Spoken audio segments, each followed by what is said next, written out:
In this section, we're going to be building an AI-powered SMS chatbot that will be able to answer customer questions as well as gather their use case and volume in order to qualify them for the sales team. Along with our prompt, we've also got a knowledge base here about the Telnex SMS product so that it will be able to answer questions that the customer might have. And it's also got access to an MCP server so that it can do things like send emails to the customer, as well as create Google Calendar meetings. And it's also got access to Salesforce functions so that it can search for people in Salesforce, create new leads, and also log the SMS conversation as a task to Salesforce.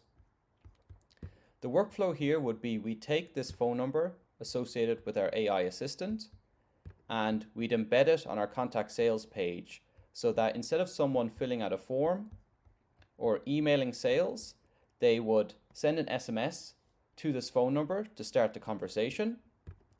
To demo that and test it out, we're going to copy this phone number, and that's what I'm going to use here.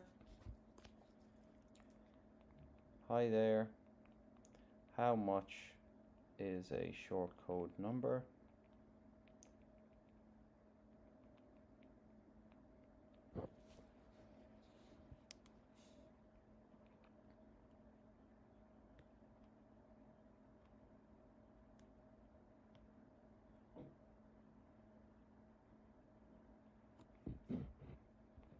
I want to send debt collection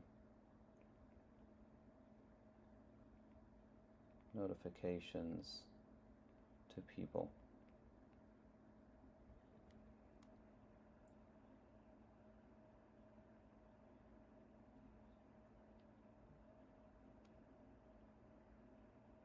So correctly here identified that it's a use case that should be disqualified, and it's asking, would you like me to send you an email with more details about our acceptable use policy?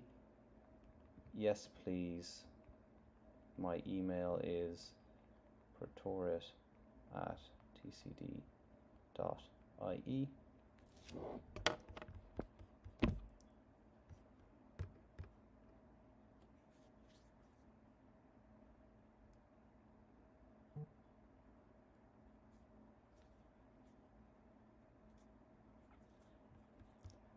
So if I pull in that email inbox, I can see that I correctly received the email about the Telnex acceptable use case policy and the link here.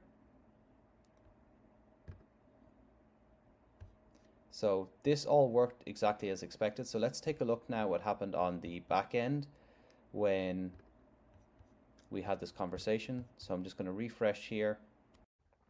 I pulled up the conversation history in the analysis tab.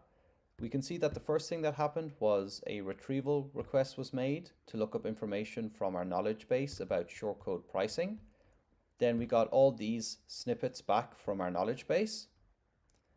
Then once it correctly identified that we were a disqualified use case, it used the send email tool of our MCP server to send us this email.